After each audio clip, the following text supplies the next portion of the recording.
اگر آپ لوگوں کے ساتھ یا آپ لوگوں کے جاننے والوں کے ساتھ کوئی پیرانارمل قصہ پیش آیا ہے تو ہماری ای میل آئی ڈی پر ہم سے شیئر کریں۔ بیسٹ اسٹوری کو سلیکٹ کر کے ہم اسے آپ کے کریڈٹس کے ساتھ نریٹ کریں گے۔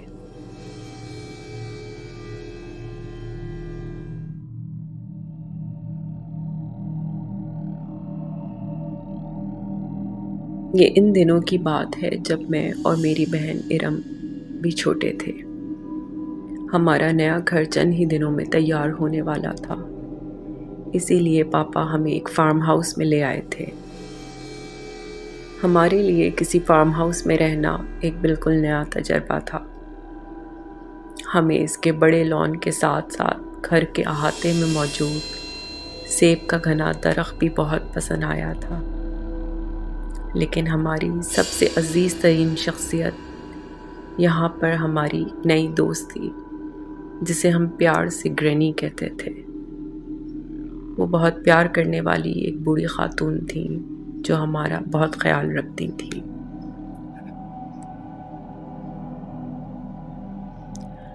ہم ہر صبح جب بیدار ہوتے تھے تو ہماری سائڈ ٹیبل پر دودھ کا خالی گلاس رکھا ہمیں ملتا تھا۔ ہم سمجھ جاتے تھے کہ یہ گرینی نے رکھا ہوگا، لیکن وہ بیچاری اتنی بوڑھی ہو گئی تھی کہ وہ اس میں دودھ ڈالنا ہی بھول جاتی تھی اور خالی گلاس ہی سرہانے رکھ کر چلی جاتی تھی۔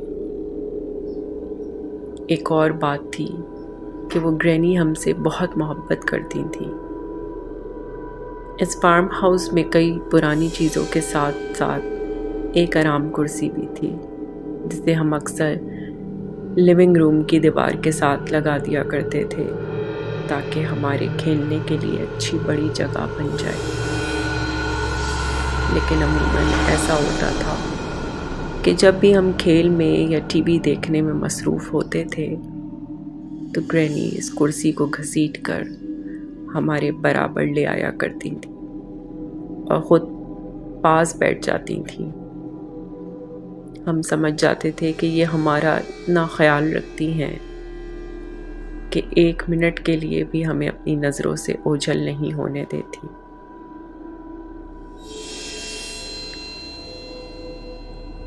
کبھی کبھی تو وہ اس کرسی کو گھسیٹ کر کمرے کے بالکل بیچوں بیچ رکھ دیا کرتی تھیں اور ہم اسے اٹھا کر پھر پیچھے کر دیتے تھے۔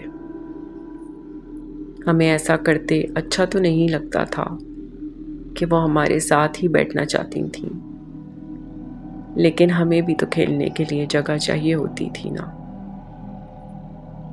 پھر ہمارا گھر بن گیا اور ہم نے وہ فارم ہاؤس چھوڑ دیا۔ آج گھر کے اسٹور میں ایک پرانا اخبار میرے ہاتھ لگا۔ اس اخبار میں چھپنے والی ایک چھوٹی سی خبر نے مجھے پھر وہ فارم ہاؤس یاد دلا دیا، لیکن مجھے اپنی آنکھوں پر یقین نہیں آ رہا تھا۔ مجھے لگ رہا ہے کہ میرا دل دھڑکنا بند کر دے گا۔ اخبار میں اس فارم ہاؤس کی تصاویر اور خبر شائع ہوئی تھی، جس کے مطابق وہ فارم ہاؤس ایک بیوہ عورت کا تھا جس نے اپنے 2 بچوں کو دودھ میں زہر ملا کر ہلاک کر دیا تھا۔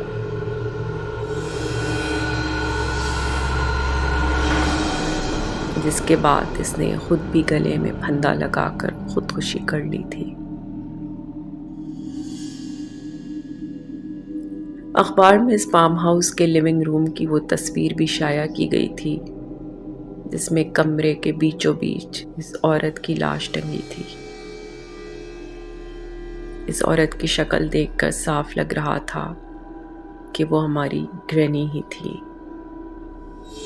جبکہ اس سے زیادہ حیرت انگیز بات یہ تھی کہ اس کی لٹکتی لاش کے نیچے کمرے کے بیچ میں وہی آرام کرسی رکھی تھی۔ آج اتنے برسوں بعد اب مجھے سمجھ آیا کہ کیوں وہ گرینی صرف مجھے اور ارم کو ہی نظر آتی تھی۔ ابھی میں اس خوف سے باہر بھی نہیں آئی تھی کہ مجھے عقب سے اپنی بیٹی کی آواز آئی۔ مما آپ نے جو دودھ کا گلاس رکھا تھا میں نے وہ پورا ختم کر دیا۔ میری بیٹی کی یہ بات سن کر مجھے سمجھ نہیں آ رہا تھا کہ وہ کس گلاس کی بات کر رہی ہے۔ میں نے تو کہیں کوئی گلاس رکھا ہی نہیں تھا۔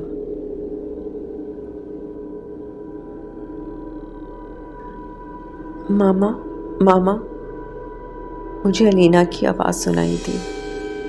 میری نظر سیدھا گھڑی پر گئی تو رات کے 2 بج رہے تھے۔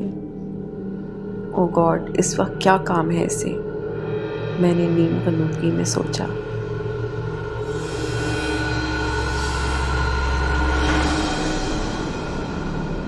ماما مجھے ڈر لگ رہا ہے، ادھر آ جائیں میرے بستر میں۔ باہر کڑاکے کی سردی تھی۔ گزشتہ کئی روز سے برف باری جاری ہے۔ ماحول سرد اور محلے میں ایک سنسنی خیز خاموشی چھائی ہوئی ہے۔ سبھی بستروں میں دبکے ہیں۔ پاس کہیں سے کسی کتے کے رونے کی ہولناک آواز گونجی ہے۔ ایک تو حذیفہ کو بھی آج ہی جانا تھا۔ انہیں پتا ہے کہ میں اس موسم میں اکیلے رہ نہیں سکتی۔ مجھے علینا کے اندر آنے کی آواز آتی ہے۔ میں نے اسے اپنے بستر میں لیٹتا محسوس کیا تو مطمئن ہو گئی۔ نیند میں میرا ہاتھ اس پر جاتا ہے۔ یہ ٹھنڈی کیوں ہے؟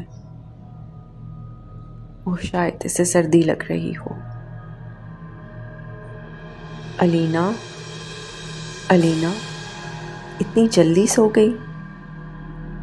میں کمبل اچھے سے اس کے اوپر اڑا دیتی ہوں اور خود تکیہ لینے کے لیے اٹھتی ہوں تو میرا دماغ ایک دم سن ہو گیا، جسم سے جیسے جان نکل گئی ہو۔ اوہ جیسی خوف سے میرے منہ سے چیخ نکلی۔ میں نے پیچھے مڑ کر دیکھا، نہ ہی کوئی کمبل، نہ بیڈ، نہ علینا تھی۔